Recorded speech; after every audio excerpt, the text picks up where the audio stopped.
Dear friends, ഇന്നത്തെ നമ്മുടെ special വിഭവം ഉണ്ടാക്കാൻ വേണ്ടിയിട്ടുള്ള കപ്പയും കൊണ്ട് ആൾ എത്തിയിട്ടുണ്ട്. ഇന്ന് നമ്മൾ ഉണ്ടാക്കാൻ പോകുന്ന സ്പെഷ്യൽ വിഭവം ആണ് എല്ലും കപ്പയും. അതിന് കപ്പ ബിരിയാണി എന്നും അറിയപ്പെടും. നമ്മുടെ ഒരു സ്പെഷ്യൽ വിഭവമാണത്, എല്ലും കപ്പയും. അതിനായിട്ടുള്ള കപ്പയും അതിൻ്റെ കൂടെ എല്ലുമാണ്. എല്ലെന്ന് പറഞ്ഞു കഴിഞ്ഞാൽ ഇറച്ചിയോട് കൂടി എല്ലാണ്, വെറും എല്ല് മാത്രമല്ല, ഇറച്ചിയോട് കൂടി എല്ലാണ്. അത് രണ്ടും നമുക്കിവിടെ എത്തിയിട്ടുണ്ട്. ഇത് എങ്ങനെ നമുക്ക് ഉണ്ടാക്കുന്നതെന്ന് നോക്കി നോക്കാം.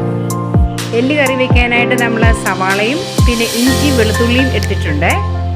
ഒരു പാത്രത്തിൽ ആദ്യം ഇഞ്ചി വെളുത്തുള്ളി ചതച്ചതും സവാള അരിഞ്ഞതും കറിവേപ്പിലയും ആവശ്യത്തിന് മുളക് പൊടിയും മല്ലിപ്പൊടിയും ചേർക്കാം.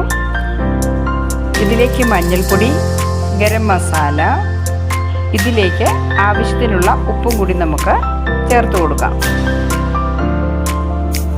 ഈ മസാലക്കൂട്ടെല്ലാം കൈകൊണ്ട് നല്ലതുപോലെ മിക്സ് ചെയ്യാം. മസാലകളെല്ലാം നല്ലതുപോലെ ഇളക്കിയതിന് ശേഷം കഴുകി വെച്ചിരിക്കുന്ന ഇറച്ചി കൂടി ഇട്ട് ഇതുപോലെ നല്ലതുപോലെ നമുക്ക് കൈകൊണ്ട് ഇളക്കി മിക്സ് ചെയ്ത് വെക്കാം. നല്ലതുപോലെ മിക്സ് ചെയ്ത എല്ല് നമുക്ക് വേവിക്കാനായി കുക്കറിലേക്ക് മാറ്റാം. മിക്സ് ചെയ്തത് അരമണിക്കൂർ വെച്ചതിന് ശേഷമാണ് നമ്മൾ വേവിച്ച് എടുത്തത്. എല്ല് ഇതുപോലെ നല്ലതുപോലെ കുക്കറിലടിച്ച് വേവിച്ച് നമ്മൾ എടുത്ത് വെച്ചിട്ടുണ്ട്. കപ്പ കൊത്തി അരിഞ്ഞ് വൃത്തിയാക്കി കഴുകി നമുക്ക് വേവിക്കാനായിട്ട് എടുക്കാം.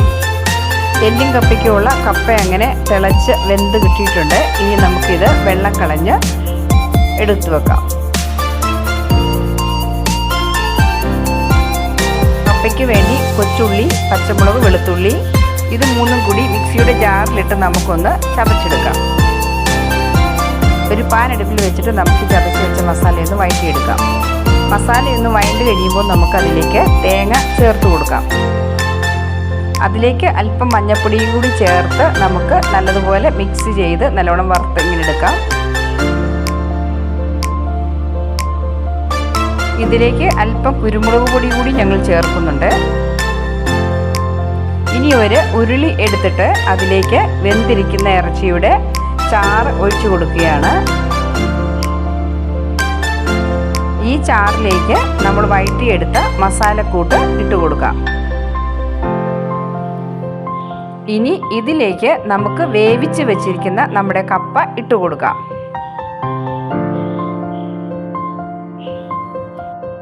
ഇതിലേക്ക് ആവശ്യമായ ഉപ്പ് കൂടി നമുക്ക് ചേർത്ത് കൊടുക്കാം. ഇനി ഇതെല്ലാം കൂടി നല്ലതുപോലെ ഇളക്കി മിക്സ് ചെയ്ത് ഉടച്ച് നമുക്ക് എടുക്കാം.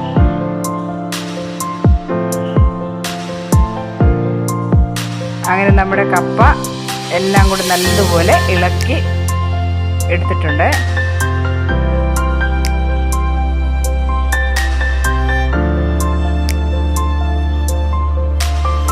ഇളക്കി വെച്ചിരിക്കുന്ന കപ്പയിലേക്ക് നമുക്ക് വേവിച്ച് വെച്ചിരിക്കുന്ന എല്ല് ചേർത്ത് കൊടുക്കാം.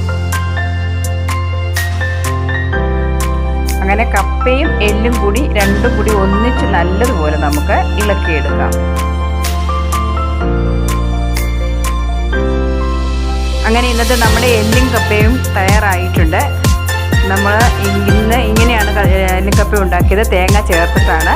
തേങ്ങ ചേർക്കാതെ നമുക്ക് എല്ലും കപ്പ ഉണ്ടാക്കാം. തേങ്ങ ചേർക്കാതെ ബാക്കി ഇൻഗ്രീഡിയൻസ് എല്ലാം ഇട്ട് ഇതുപോലെ തന്നെ സെയിം പ്രൊസീജിയറിൽ നമുക്ക് എല്ല് വേവിച്ചെടുക്കാം.